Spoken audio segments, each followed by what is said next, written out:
அனைவருக்கும் வணக்கம். இன்னைக்கு எனக்கு வந்து கல்யாண நாளுங்க. இதுக்கு முன்னாடிலாம் கல்யாண நாள் வருது அப்படின்னா ரொம்ப சந்தோஷமா இருக்கும். நம்ம கல்யாணத்தை பண்ணிக்கிட்டு 2 தங்க சிலைகளை பெற்று எடுத்துருக்குறோங்க. இதை விட வாழ்க்கையில வேற என்ன சந்தோஷம் வேணும்? இந்த 2மே நமக்கு கிடைச்ச ஒரு பொக்கிஷம். இந்த 2ம் எவ்வளோ அழகா இருக்குது, ஆரோக்கியமா இருக்குது, நோய் நொடி இல்லாம இருக்குது. இந்த கடவுள் நமக்கு சொத்து சுகத்தை கொடுத்தாரோ இல்லையோ, இந்த 2 தங்கங்களையும் கொடுத்தாரே, இதுவே நமக்கு போதும். இதுதான் நமக்கு கோடான கோடி சொத்துக்கு சமம் அப்படின்னு பல கனவுகளோடும் பல ஆசைகளோடும் வாழ்ந்துட்டு இருந்தோம். அப்பெல்லாம் கல்யாண நாள் வருது அப்படின்னா ரொம்ப சந்தோஷமா இருந்ததுங்க. நாட்டில் எத்தனையோ பேர் கல்யாணத்தை பண்ணிக்கிட்டு குழந்தை இல்லை அப்படின்னு எவ்வளோ பேர் வருத்தத்தோட இருக்கிறாங்க. ஆனா கடவுள் அந்த வருத்தத்தை நமக்கு கொடுக்காத 2 தங்கங்களை கொடுத்தாரு அப்படின்னா ரொம்ப சந்தோஷமாவும் பெருமையாவும் இருந்ததுங்க. இதுக்கு முன்னாடிலாம் கல்யாண நாள் வருது அப்படின்னா பசங்களை அழைச்சிட்டு கோயிலுக்கு போவேன். ஒன்று எங்களுடைய குலதெய்வம் கோயிலுக்கு போவேன். அப்படி இல்லை அப்படின்னு பார்த்தீங்கன்னாக்கா எனக்கு கல்யாணமே கோவிலில் தான் நடந்தது. அந்த கோவிலுக்கு போவேன். விருத்தாச்சலத்தில் கோவில் இருக்குங்க, பெரிய கோவில் சொல்லுவாங்க. அந்த பெரிய கோயிலில் தான் கல்யாணம் நடந்தது. அந்த கோயிலுக்கு போவாங்க. இப்போ கடந்த 4 வருஷமா இந்த கல்யாண நாள் வரும்போது வலியும் வேதனையும் தாங்க அதிகமாக இருக்குது. கடவுள் எதுக்காக நம்மளை படைச்சாரு, எதுக்கு நம்ம கல்யாணம் பண்ணிக்கிட்டோம், எதுக்கு நம்ம குழந்தைய பெற்றோம், நம்ம கல்யாணமே பண்ணியிருக்காமே இருந்திருக்கலாம், இல்லை நமக்கு கடவுள் குழந்தை வரத்தை கொடுக்காமே இருந்திருக்கலாம். இப்படி கொடுத்து பறிக்கிறதுக்கு எதுக்காக எனக்கு குழந்தை வரத்தை கொடுத்தாரு அப்படின்னு மன வலியும் வேதனையும் அதிகமாக இருக்குதுங்க. எனக்கு கல்யாணம் பார்த்தீங்கன்னாக்க 2005 கல்யாணம் நடந்தது. எனக்கு ஒரு அண்ணன் ஒரு அக்கா. அக்காவுக்கு 99 கல்யாணம் நடந்துச்சு. கடந்த 10 வருஷமா அக்காவுக்கு குழந்தை இல்லை. ஃபர்ஸ்ட் குழந்தை அக்காவுக்கு பார்த்தீங்கன்னாக்க 2009 தான் அக்காவுக்கு ஒரு பையன் பிறந்தான். அதன் பிறகு 2013 அக்காவுக்கு ஒரு பையன் பிறந்தாங்க. எனக்கு 2005 கல்யாணம் ஆச்சு. அப்போ அண்ணனுக்கு கல்யாணம் ஆகலை. 2005 கல்யாணம் ஆனதும் ஏற்கனவே அக்காவுக்கு குழந்தை இல்லை, அண்ணனுக்கு கல்யாணம் ஆகலை. முதல் குழந்தை எனக்கு தான். எங்கள் குடும்பத்துக்கு முதல் வாரிசா தங்கம் கரு தரிச்ச உடனே எங்கள் வீட்டில் அவ்வளோ சந்தோஷமும் அவ்வளோ நிம்மதியும் எங்களுக்கு அளவு கடந்த சந்தோஷம் இருந்ததுங்க. நமக்கு கல்யாணம் ஆன உடனே வர வாங்காம தவ வாங்காத கடவுள் கொடுத்த ஒரு பொக்கிஷம் இது. நமக்கு பொக்கிஷமா பாதுகாத்து நல்லபடியா தங்கத்தை பெற்று எடுக்கணும் அப்படின்னு பல கனவுகளோட இந்த வயிற்றுல சுமக்கும் போது அந்த 10 மாசமும் அவ்வளோ பொக்கிஷமா சுமந்து பெற்று எடுத்தேங்க. எங்க அம்மா வீடு எங்க இருக்கு அப்படின்னு பார்த்துக்கிட்டிங்கன்னா பக்கம்தான், ஒரு 5 கிலோமீட்டர் தொலைவு தான், நடந்து கூட போகலாம். அரியனாச்சிங்க. அங்க அம்மா வீடு ரொம்ப ரொம்ப சின்ன வீடு தான். அவங்க மாடியில குடியிருந்தாங்க. மெத்தியில குடியிருக்கும் போது மாடி படிக்கட்டுல ஏறி இறங்கணும் அப்படிங்கிற ஒரு காரணத்துக்காகவே நான் கரு தரிச்சதுல இருந்தே அம்மா வீட்டுக்கே அதிகம் போகலை. ஏன்னா அங்கே போனால் மாடி படிக்கட்டு ஏறி இறங்கணும், குழந்தைக்கு ஏதாவது ஆயிடும் அப்படின்னு சொல்லிட்டு இங்கே தாங்க நான் இருந்தேன். இங்கே இருந்துட்டு அங்கே அதிகம் போகவே இல்லை. எப்போ போனேன் அப்படின்னு பார்த்தீங்கன்னா வளைகாப்பு வச்சு அதன் பிறகு தாங்க அங்கே போய் அம்மா வீட்டில் இருந்தேன். அதன் பிறகு பார்த்தீங்கன்னாக்கா எனக்கு டெலிவரி டேட் கொடுத்துருந்தாங்க. டெலிவரி டேட் 12/8/2006 கொடுத்துருந்தாங்க. அந்த 2006 12/8/2006 கொடுக்கும் போது அப்போல்லாம் பார்த்தீங்கன்னாக்கா அதிகம் ஃபோன் வசதி, வண்டி வாகனங்கள் இதெல்லாம் இருந்தாலும் கொஞ்சம் கம்மியாக தான் இருந்தது. அப்போ ஃபோன் வசதியெல்லாம் வீடியோ கால் இந்த மாதிரிலாம் இல்லை. வீட்டுக்கு வீடு லேண்ட்லைன் தான் இருந்தது. அப்போ நம்ம திடீர்னு நமக்கு பிரசவ வலி வந்துட்டா ஓட முடியாது. அண்ணனும் சென்னையில் இருந்தார். அப்போது பாப்பாவோட அப்பாவும் வளைகாப்பு முடிச்ச உடனே ஃபாரினுக்கு போயிட்டாங்க, சிங்கப்பூர் போயிட்டாங்க. ஆனாலும் நமக்கு பிரசவ வலி கொடுத்துருக்காங்க. நம்ம வலி போகிறத விட நம்ம முன்கூட்டியே போயிட்டு ஹாஸ்பிட்டல் போகிறது நல்லது அப்படின்னு சொல்லி கோரிமோட்டுக்கு நாங்கள் போயிருந்தோம். அப்போல்லாம் எங்கள் பகுதியில் அதிக அளவு கோரிமோட்டுக்கு தான் போவாங்க பிரசவம் அப்படின்னா. ஏன் அப்படின்னா கோரிமோட்டில் சுகப்பிரசவமாக ஆகும், அங்கே அதிகம் ஆப்ரேஷன் பண்ண மாட்டாங்க அப்படின்னு சொல்லி எங்கள் பகுதியில் இருக்கிறவங்க கோரிமோட்டுக்கு தான் போவாங்க. நாங்கள் பார்த்தீங்கன்னாக்கா எங்களுக்கு 12ஆம் தேதி தான் டெலிவரி டேட்டே கொடுத்துருந்தாங்க. ஆனாலும் நாங்கள் 8ஆம் தேதியே நாங்கள் போயிட்டோம் கோரிமோட்டுக்கு. 8ஆம் தேதி போயிட்டு செக் பண்ணிக்கிட்டு எங்களை பெட்டில் சேர்க்கலை. அவங்க செக் பண்ணிட்டு, அம்மாமா உங்களுக்கு டெலிவரிக்கு வந்து இன்னும் 2-3 நாள் ஆகும், நீங்க வந்து வீட்டுக்கு போறதுனாலும் போங்க, ஆனாலும் நாங்க வீட்டுக்கு வரல. சரி வீட்டுக்கு எதுக்கு நம்ம போய்கிட்டு, இன்னும் 4 நாள் தானே இருக்கு, நம்ம இங்கே இருந்துக்கலாம் அப்படின்னு சொல்லி கோரிமோட்டில் பார்த்தீங்கன்னாக்க ஒரு வேப்ப மரம் இருக்கும். அந்த வேப்ப மரத்துக்கு அடியில தான் நாங்க வந்து அம்மாவும் நானும் போயிருந்தோம் கோரிமோட்டுக்கு. நானும் அம்மாவும் அந்த வேப்ப மரத்துக்கு அடியில தான் படுத்து கிடப்போம் ஃபுல் டே. காலையில எழுந்திருச்சு படுத்திருந்தோம்னா ஈவினிங் வரையும் படுத்திருப்போம். ஈவினிங் மேல பார்த்தீங்கன்னாக்கா கோரிமேட்ல வந்து ₹2 கொடுத்தா போதும். எல்லாரும் வந்து படுக்கிறதுக்கு ரூம் கொடுப்பாங்க. சேஃபா இருக்கும். அந்த ரூம்ல போய் நம்ம படுத்துக்கலாம். காலையில எழுந்திருச்சு நம்ம வெளியே வந்துடணும். திரும்ப நம்ம வந்து குளிக்கணும், வேற ஏதாவது பண்ணணும் அப்படின்னா ₹5 கொடுத்தா திரும்ப உள்ள விடுவாங்க. நம்ம குளிச்சுக்கலாம், துணி துவைச்சிக்கலாம், எல்லாம் பண்ணிக்கலாம். அந்த மாதிரி பார்த்தீங்கன்னாக்கா நம்ம எழுந்திருச்சு காலைல வெளியே வந்துடுவோம். திரும்ப குளிக்க இதுக்கெல்லாம் வந்து போயிட்டு வந்துட்டு கடையில சாப்பிட்டுக்கிட்டு அந்த 4 நாளும் அங்கேயே தான் இருந்தோம். நாங்க வீட்டுக்கே வர கிடையாது. பொழுது வரைக்கும் வெளியிலேயே தான் படுத்து கிடப்போம். படுத்து கிடந்தோம்னா பார்த்தீங்கன்னாக்கா 11ஆம் தேதியெல்லாம் வந்து எனக்கு பிரசவ வலி ஆரம்பிச்சிருச்சு. பிரசவ வலி ஆரம்பிச்ச உடனே நாங்க போயிட்டு திரும்ப பக்கமா இருந்தனால ஹாஸ்பிட்டல்லே இருந்தனால கொண்டு காமிச்சோம். அம்மா இன்னும் வந்து இப்பதான் உங்களுக்கு லேசா வலி ஆரம்பிச்சிருக்கு. இன்னும் வந்து நல்லா வலி வந்த பிறகுதான் நாங்க சேர்த்துப்போம் அப்படின்னு சொன்னாங்க. அப்புறம் 11ஆம் தேதி பார்த்தீங்கன்னாக்க வலி ஆரம்பிச்சு 12ஆம் தேதி காலையில தான் நம்மளை வந்து ஹாஸ்பிட்டல்ல சேர்க்க ஆரம்பிச்சாங்க. சேர்க்க ஆரம்பிச்சு அதன் பிறகு பாப்பா வந்து அதிகமாக தான் பிறந்தா. சனிக்கிழமைங்க 12/8/2006 அன்னைக்கு சனிக்கிழமை மதியமாக தான் வந்து பாப்பா பிறந்தா. நாங்க அங்க போய் இருந்த அந்த 4 நாளும் எல்லாரும் மாத்தி மாத்தி எங்க ஃபோன் பண்றதுன்னு தெரியாம தவிச்சு போய் இருப்பாங்க. அண்ணன், அக்கா, பாப்பாவோட அப்பா எல்லாருமே வந்து எப்படி ஃபோன் பண்றது என்னன்னே தெரியாது. ஏன்னா லேண்ட்லைன்ல பேசினாதான். நாங்க திரும்ப வந்து அங்க வந்து அப்பெல்லாம் வந்து எஸ்டிடி போட்டு இருக்குங்க. இப்போ நாங்க காலையிலயும் மாலையிலயும் டெய்லியும் வந்து ஃபோன் பண்ணுவோம். நாங்க நல்லா இருக்கோம், ஒன்றும் பிரச்சனை இல்லை, இன்னும் வந்து பிரசவ வலி வரல, வந்தாக்கா உங்களுக்கு நாங்க சொல்றோம் அப்படின்னு சொல்லி டெய்லியும் காலையிலயும் மாலையிலயும் வீட்டுக்கு நாங்க ஃபோன் பண்ணுவோம். அவங்களும் எப்படா நம்ம ஃபோன் வரும் அப்படின்னு சொல்லி காத்துக்கிட்டு இருப்பாங்க. எல்லாருமே வந்து 12ஆம் தேதி வந்து நம்ம பாப்பா பிறந்துட்டா அப்படின்னு ஃபோன் அடிச்ச உடனே தான் எல்லாருக்கும் வந்து ரொம்ப சந்தோஷமும் நிம்மதியாகவும் இருந்தது. பாப்பா பிறந்துட்டாளே அப்படின்னு வீட்டில் வந்து ஒரே சந்தோஷமும் நிம்மதியாகவும் எல்லாருக்கும் இருந்ததுங்க. அதன் பிறகு வந்து பார்த்தீங்கன்னாக்கா ஒரு 3 நாள் வந்து அங்கேயே இருந்துட்டு அதுக்கப்புறம் தான் வீட்டுக்கு அனுப்புவோங்க. அப்போது நாங்கள் அங்கே இருக்கிறோம். உடனே வந்து அங்கே ஆகஸ்ட் 15 அங்கே வந்து ஆகஸ்ட் சுதந்திர தினம் வருது அப்படிங்கிறனால எங்களை வந்து அஞ்சாண்டு தான் அனுப்புனாங்க. அங்கேயே தான் நாங்கள் அது வரைக்கும் இருந்தோம். அங்கே நல்லா பாப்பா ஆரோக்கியமாக இருந்தா.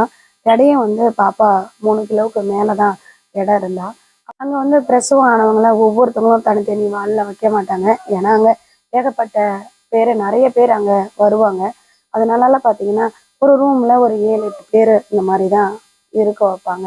அப்படி இருக்கும்போது தான் அதிக அளவு பார்த்தீங்கன்னாக்க அந்த வருஷத்துல நாங்கள் இருந்த அந்த ரூமில் வந்து அதிகம் வந்து பெண் குழந்தைங்க தான் இருந்தாங்க. அப்போ வந்து ஒரு நர்ஸ் வந்து பார்ப்பாங்க. பார்த்துட்டு இந்த குழந்தை யார் குழந்தை, இவ்வளோ அழகா செவ செவன்னு அழகா இருக்கே அப்படின்னு சொல்லி பாப்பாவை பார்த்துக்கிட்டே இருப்பாங்க. பாப்பா பிறந்துட்டா அப்படின்னு உடனே அண்ணாவுக்கு ஃபோன் பண்ணி சொல்லியிருந்தோம். சொன்ன உடனே அண்ணன் சென்னையில இருந்து கோரிமோட்டுக்கு நேராக அங்கே வந்துட்டாங்க. வந்து பாப்பாவை பார்த்துட்டு இப்போ எட்ட நகரவே இல்லை, பாப்பா கிட்டேயே தான் உட்காந்துருந்தாங்க. வரும்போதே பாப்பாவுக்கு வந்து ரவுண்டு சைக்கிள் வாங்கிட்டே வந்துட்டாங்க. என்னங்கண்ணா இப்பயே இதை வாங்கிட்டு வந்துட்டே அப்படின்னு. இருக்கட்டும் குட்டிமாவுக்கு அப்படின்னு சொல்லி சொன்னாங்க. இன்னும் நிறையா பொம்மையெல்லாம் வாங்கிட்டு வந்திருந்தாங்க. நாங்கள் அஞ்சாவது தான் வந்து வீட்டுக்கு வந்தோம். வீட்டுக்கு வந்த உடனே அப்போ தான் அக்கா வந்து ஃபஸ்ட் டைமாக பாப்பாவை பார்க்குறாங்க. பார்த்துட்டு ஒரு அவங்களையும் அறியாமல் ஒரு ஆனந்த கண்ணீர் வந்துச்சு. நம்ம வீட்டுக்கு முதல் வாரிசு தங்கப்பிள்ளை பிறந்திருக்கு அப்படின்னு ஒரு சந்தோஷத்தில் ஆனந்த கண்ணீர் வந்துச்சு. எங்கள் வீட்டுக்கு கூட பக்கத்து வீட்டில் இருந்து ஒரு பாப்பா வந்துச்சு பார்க்கறதுக்கு. பார்த்துட்டு அக்கா பாப்பா அழகா இருக்கா, செவச்சவன்னு இருக்கிறாக்கா அப்படின்னு சொல்லிச்சு. நான் கன்சீவாக இருக்கும் போதே பார்த்தீங்கன்னாக்க அண்ணன் என்னை வந்து அவ்வளோ பொக்கிஷமாக பார்த்துக்கிட்டாங்க. என்ன வேணுமோ அதை அத்தனையும் பார்த்து பார்த்து பார்த்து வாங்கி வாங்கி கொடுத்தாங்க. நான் வந்து நடக்கவே கூடாது, இப்படி நவரக்கூடாது, அப்படி நவரக்கூடாது அப்படின்னு வீட்டில் இருக்கிற ஒவ்வொருத்தவங்களும் அப்படிதான் பார்த்துக்கிட்டாங்க. அக்காவுக்கு வந்து அதன் பிறகு 2009 தான் ஒரு பையன் பிறந்தான். 2013 ஒரு பையன் பிறந்தான். அண்ணனுக்கு வந்து 2006 கல்யாணம் ஆச்சு. அண்ணனுக்கும் ஒரு பையன் ஒரு பொண்ணு இருக்குங்க. 2006 தான் அண்ணனுக்கு கல்யாணம் ஆகும்போது பாப்பா வந்து கை குழந்தையா இருந்தா. அப்போ வந்து எங்கள் வீட்டில் வந்து சிங்கப்பூரில் தான் இருந்தாங்க. அப்போ இப்போ சொன்னாரு இந்த மாதிரி நான் பாப்பாவை பார்க்கணும்னு ரொம்ப ஆர்வமா இருக்கு. அப்பெல்லாம் வந்து வீடியோ கால் கிடையாதுங்க. நார்மல் கால் தான், லேண்ட்லைனுக்கு தான் ஃபோன் பண்ணுவாங்க. பாப்பாவை பார்க்கணுன்னு எனக்கு ஒரே ஆர்வமா இருக்கு. ஃபோட்டோ பிடிச்சி அனுப்பு அனுப்புன்னு கேட்டுக்கிட்டே இருப்பாரு. ஆனாலும் நான் வந்து ஃபோட்டோவே பிடிக்க கிடையாது. ஏன்னா குழந்தைங்க வந்து ஃபர்ஸ்ட் ஃபோட்டோ எடுத்ததுக்கு பிறகு இழைச்சி போயிடுவாங்க, வயிற்றால போகும், உடம்பு சரியில்லாத போகும் அப்படின்னு இவ்வளோ பேர் சொல்லுவாங்க. அந்த ஒரு காரணத்தால குழந்தை வந்து பர்த்டே வரந்தோடனே பாப்பாவை ஃபோட்டோவே பிடிக்கக்கூடாது அப்படின்னு ஒரு வைராக்கியமா இருந்தேன். அவர் வந்து எத்தனையோ முறை கேட்டாரு, எவ்வளோ கெஞ்சினாரு. ஆனாலும் நாங்கள் ஃபோட்டோ பிடிச்சி அனுப்பவே கிடையாதுங்க. அதன் பிறகு வந்து பாப்பாவுக்கு ஃபர்ஸ்ட் பர்த்டே வந்தது. ஃபர்ஸ்ட் பர்த்டே வரும்போது தான் அவளை வந்து நாங்கள் 2 3 ரோலு ஃபோட்டோ பிடிச்சோம். ஃபோட்டோ பிடிச்சி அந்த ரோலை தான் வந்து சிங்கப்பூருக்கு அனுப்பி விட்டோம். நீங்களே கழுவி ஃபர்ஸ்ட் பாருங்க, நாங்கள் வந்து ஃபோட்டோவை அனுப்ப மாட்டோம் அப்படின்னு சொல்லி அந்த ரோலை தான் வந்து நாங்கள் சிங்கப்பூருக்கு அனுப்பி விட்டோம். அதன் பிறகு கழுவி பார்த்துட்டு, ஐயோ என் பிள்ளை என்ன மாதிரியே இருக்கு, என் பிள்ளை என்ன மாதிரியே இருக்கு, கண்ணு என்ன மாதிரியே இருக்கு, மூக்கு என்ன மாதிரியே இருக்கு, முகம் என்ன மாதிரியே இருக்கு அப்படின்னு ரொம்ப ஒவ்வொரு நாளும் வர்ணிச்சுக்கிட்டே இருப்பாரு. பாப்பாவை பத்தி பேசிக்கிட்டே இருப்பாரு, சொல்லிக்கிட்டே இருப்பாருங்க. குழந்தை ஆரோக்கியமா இருக்கணும், பாப்பாவுக்கு ஒரு நோய் நொடி இல்லாம இருக்கணும் அப்படிங்கிற ஒரு காரணத்துக்காகவே 1 வருஷம் பார்க்காம, சரி குழந்தை நல்லா இருந்தா போதும், நான் போட்டோவை கூட பொறுமையா பார்த்துக்கிறேன் அப்படின்னு ஒரு வைராக்கியமா இருந்தாங்க. நாங்களும் போட்டோ பிடிக்காமையே இருந்தோம். அண்ணனுடைய கல்யாணத்துல கூட குழந்தை போட்டோல விழுந்துடக்கூடாது அப்படிங்கிற ஒரு காரணத்தால எந்த இடத்துலையுமே பாப்பாவை போட்டோ பிடிக்காம பொக்கிஷமா பார்த்துக்கிட்டோம். இப்படிலாம் பொக்கிஷமா கண்ணும் கருத்துமா பார்த்து வளர்த்த எங்களுக்கு எவ்வளோ பெரிய தண்டனை கிடைச்சிருக்கு அப்படின்னு பாருங்க. இந்த கடவுளுக்கே கண்ணு இல்லாத போயிடுச்சு. கடவுளை எந்த அளவுக்கு கும்பிடணுமோ அந்த அளவுக்கு கும்பிட்டேன், எந்த அளவுக்கு நேசிக்கணுமோ அந்த அளவுக்கு நேசிச்சேன். குழந்தைய எந்த அளவுக்கு பொக்கிஷமா பார்த்துக்கணுமோ கண்ணும் கருத்தமா பார்த்தங்க, வளர்த்தங்க. கண்ணும் கருத்தமா வளர்த்து பொக்கிஷமா வளர்த்து கடைசியில குரங்கு கையில பூமாலைய கொடுத்த கதையா அந்த பரதேசி ஸ்கூல்ல கொண்டு என் பிள்ளைய சேர்த்து இப்படி பரிதவிச்சு நின்றுட்டு இருக்கிறாங்க. நம்ம வீட்டு பிள்ளைய கொலை பண்ணிட்டு அந்த நாய்ங்க நமக்கு எந்த மாதிரிலாம் பட்டெல்லாம் சுமத்தினானுங்க பார்த்தீங்களா? அப்போ வந்து சிங்கப்பூருக்கு போகும்போது எங்களுடைய ஃபோட்டோவை, எங்கள் 2 பேர்த்தோட ஃபோட்டோவையும் எடுத்துகிட்டு போயிருந்தாரு. போயிருக்கும் போது அப்போல்லாம் வந்து வீடியோ கேமரா இல்லை அப்படிங்கிறதுனால ஃபோட்டோவை எடுத்துகிட்டு போகும்போது என்னுடைய கல்யாண ஃபோட்டோவை பாஸ்போர்ட் சைஸில் எடுத்துகிட்டு போயிருந்தாரு. அந்த கல்யாண ஃபோட்டோவை தான் பாப்பாவோட அந்த பர்த்டே ஃபோட்டோவை கொடுத்து அனுப்பின உடனே அதை கழுவி அந்த பாப்பாவோட பர்த்டே ஃபோட்டோவில் நான் தூக்கி வச்சுட்டு இருக்கிற அந்த ஃபோட்டோவை கட் பண்ணி எங்களுடைய கல்யாண ஃபோட்டோவில் பாப்பாவை வச்சு தான் எடிட் பண்ணி பெருசாக அனுப்பி விட்டாங்க. அதை தான் நம்மளுடைய வீட்டில் வந்து செவுத்துல ஒட்டி இருந்தோம். அதை தான் வந்து அவனுங்க வந்து பள்ளிக்கூடத்துக்காரனுங்க வந்து பார்த்துட்டு போயிட்டு இது வந்து கல்யாணத்துக்கு முன்னாடியே குழந்தை இருக்கு அப்படின்னு சொல்லி, அப்போ வந்து இது வந்து செல்வி பெற்ற செல்வி வந்து 2ஆம் தரம், இதுக்கு முன்னாடியே வந்து ராமலிங்கத்துக்கு கல்யாணம் ஆயிடுச்சு அப்படின்னு என்னென்ன கட்டுக்கதைகள்லாம் கட்ட முடியுமோ, என்னென்ன சொல்ல முடியுமோ அத்தனை கதைகளும் கட்டினானுங்க. அத்தனை பட்டங்களும் நமக்கு சுமத்தினானுங்க. பிள்ளைய என்னென்ன குறை சொல்ல முடியுமோ, என்னென்ன அவதூறுகள் சொல்ல முடியுமோ அத்தனை அவதூறுகளையும் சொன்னானுங்க இந்த பரதேசி நாய்ங்க. இவங்க தான் எங்க அம்மா. எங்க அம்மா வந்து பாப்பா மேல உயிரையே வச்சிருந்தாங்க. புள்ளன்னா அவ்வளோ உயிரா இருப்பாங்க. எங்க அம்மா வந்து 2013ல இறந்துட்டாங்க. நல்லா தான் இருந்தாங்க. திடீர்னு பார்த்தீங்கன்னாக்கா நெஞ்ச வலிக்குது அப்படின்னு சொன்னாங்க. உடனே நாங்கள் வந்து ஹாஸ்பிட்டலுக்கு கூட்டிட்டு போனோம். கூட்டிட்டு போகும்போது எங்க அம்மா என்ன நினைச்சாங்கன்னு தெரியல. அம்மா வந்து எனக்கு வந்து பிள்ளைய பார்க்கணும், நீங்க போய் ஸ்கூல்ல இருந்து அழைச்சிட்டு வாங்க, திவ்யாவை அழைச்சிட்டு வாங்க, திவ்யாவை அழைச்சிட்டு வாங்க அப்படின்னு சொன்னாங்க. எங்க அம்மா வந்து அந்த 2013ல இறக்கும் போது பார்த்தீங்கன்னா எனக்கு பாப்பா மட்டும்தான் இருந்தா, தம்பி அப்போ பிறக்கல. அக்காவுக்கு 2 பையன் பிறந்துருச்சு. அண்ணனுக்கும் ஒரு பொண்ணு ஒரு பையன் இருந்தாங்க. அப்போ வந்து நான் சொல்றேன், அம்மா ஏம்மா பாப்பாவை அழைச்சிட்டு வான்னு சொல்றேன், நீ நல்லாதாம்மா இருக்க, உனக்கு ஒன்றும் ஆகாது. அப்படியேனாலும் வந்து நீ அண்ணனை பார்க்கணும், அண்ணன் விட்டு பசங்களை பார்க்கணும்னு கேட்காம ஏம்மா பாப்பாவை தூக்கிட்டு வர சொல்ற அப்படின்னு சொல்லி கேட்குறேன். இல்லை இல்லை எனக்கு வந்து பிள்ளை தான் வேணும், பிள்ளைய போய் தூக்கிட்டு வாங்கன்னு சொன்னாங்க. நான் அம்மா நல்லா தான் இருப்பாங்க, அம்மாவுக்கு என்ன ஆகிட போகுது அப்படின்னு சொல்லிட்டு நாங்கள் போயிட்டு பாப்பாவை தூக்கிட்டே வரல. ஹாஸ்பிட்டலில் வந்து ஒரு ஹாஸ்பிட்டல் போனோம். அந்த ஹாஸ்பிட்டல்ல இருந்து அவங்க இன்னொரு ஹாஸ்பிட்டலுக்கு போங்க அப்படின்னு சொன்னாங்க. நாங்கள் அந்த ஹாஸ்பிட்டலுக்கு போனோம். போன உடனே அம்மா வந்து நடந்து தான் அந்த ஹாஸ்பிட்டலில் நடந்து தான் போய் ஒரு பெஞ்சில் உக்காந்தாங்க. உட்காந்தவங்க அப்படியே இறந்து போயிட்டாங்க. உடனே கடவுளே இப்படின்னு தெரிஞ்சிருந்தா நம்ம பிள்ளைய தூக்கிட்டு வந்து காமிச்சிருக்கலாமே, நம்ம அம்மாவோட ஆசை நம்ம பிள்ளைய பார்க்கணும்னு தானே அப்படின்னு சொல்லிட்டு கத்தணும் கதறணும். அதன் பிறகு பாப்பாவை போயிட்டு தூக்கிட்டு வந்தோம். தூக்கிட்டு வந்து தான் அம்மா கிட்ட காட்டணும். ஆனா அம்மா வந்து நேர்ல பார்க்க முடியாத இறந்துட்டாங்க. பாப்பா இறக்கும் போது அம்மா மட்டும் இறந்திருந்தா கண்டிப்பா சொல்றேங்க, அம்மா கூடயே இறந்திருப்பாங்க. புள்ளன்னா அவ்வளவு உயிராகவும் அவ்வளவு ஆசையாவும் இருந்தாங்க. என் பிள்ளைய தூக்கிட்டு வா அப்படின்னு சொல்லி அவ்வளோ கத்துனாங்க. நம்ம அம்மா நல்லா தானே இருப்பாங்க, ஒன்றும் ஆகாது அப்படின்னு சொல்லிதான் பாப்பாவை நாங்க தூக்கிட்டு வரல. ஆனா அண்ணனுக்கு 2 குழந்தை இருந்தாலும், அக்காவுக்கு 2 குழந்தை இருந்தாலும், எங்க வீட்டோட இந்த முதல் வாரிசு தங்க புள்ள மேலதான் நாங்க அத்தனை பேரும் உயிரா இருப்போம். நான் ஏற்கனவே எத்தனையோ முறை சொன்னேன். அண்ணனுடைய வளையக்காப்பு போட்டோல கூட இன்னும் வந்து பாப்பாவை இறக்கி விடவே கிடையாது. அதனுடைய மடியிலேயே தான் வச்சிருந்தாங்க புள்ளைய. அதன் அதன் பிறகுதான் புள்ளைய எந்த அளவுக்கு போட்டோ பிடிச்சி அழகு பார்த்து எப்படி எப்படி ஜோடிக்கணுமோ அப்படி எப்படி ஜோடிச்சு, எந்த அளவுக்கு அழகு பார்த்து வளர்க்கணுமோ அந்த அளவுக்கு அழகு பார்த்து வளர்த்து ஆரோக்கியமா வச்சிருந்தாங்க. ஆனா ஆரோக்கியமா வளர்த்த குழந்தைய அந்த நாய்ங்க, படுபாவி நாய்ங்க ஒரே நாளில எந்த அளவுக்கு கொடுமை பண்ண முடியுமோ, எந்த அளவுக்கு சித்திரவதை பண்ண முடியுமோ அந்த அளவுக்கு கொடுமையை பண்ணி, அந்த அளவுக்கு சித்திரவதையை பண்ணி நம்ம கிட்ட இருந்து நம்ம பிள்ளைய பறிச்சுட்டானுங்க. இப்போ ஏன்டா நமக்கு கல்யாண நாள் வருது, எதுக்காக கல்யாணம் பண்ணிக்கிட்டோம், எதுக்காக தங்கத்தை பெற்றோம் அப்படின்னு வலியும் வேதனையும் இருக்குங்க. இந்த கடவுள் வந்து குழந்தை வரத்தை கொடுக்காம இருந்திருந்தா கூட இவ்வளவு வலி இருந்திருக்காதுங்க.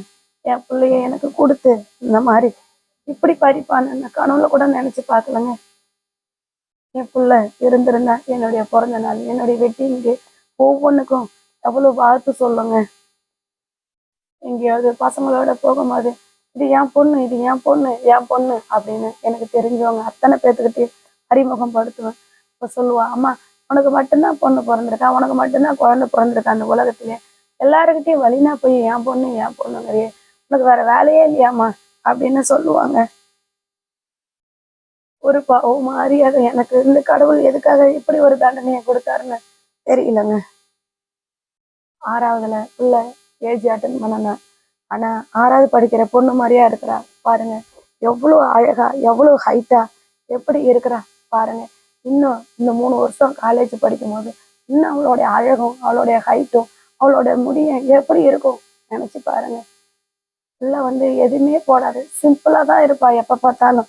என் பாப்பா இப்படி சிம்பிளா இருக்கிறேன்னா எனக்கு இப்படி இருக்கிறதாமா பிடிக்கும், எனக்கு எதுவும் வேணாமா, எனக்கு எதுவும் வேணாமா அப்படின்னு சொல்லி ஃபுல்லா ரொம்ப ரொம்ப சிம்பிளா தாங்க இருப்பா. அப்படி இருக்கும் போதே பாக்குறவங்க கண்ணே பறிச்சு போற அளவுக்கு இருப்பாங்க. அதான் பாப்பா எங்கேயாவது போனா எல்லாரும் அவளுடைய முடியை பிடிச்சு இழுப்பாங்க. இது ஒரிஜினல் முடிதானா, இது ஒரிஜினல் முடிதானா, பிடிச்சு பிள்ளையோட முடியை பிடிச்சு எல்லாரும் இழுப்பாங்க. என் பிள்ளையோட உயிரை என் வேகமா போக்கணும், என் வேகமா துணை போகணும். அத்தனை பேத்துக்கும் என் பிள்ளையோட ஆத்மா அவனுங்களை கண்டிப்பா சும்மாவே விடாதுங்க. தக்க தண்டனை கொடுத்தே தீருங்க.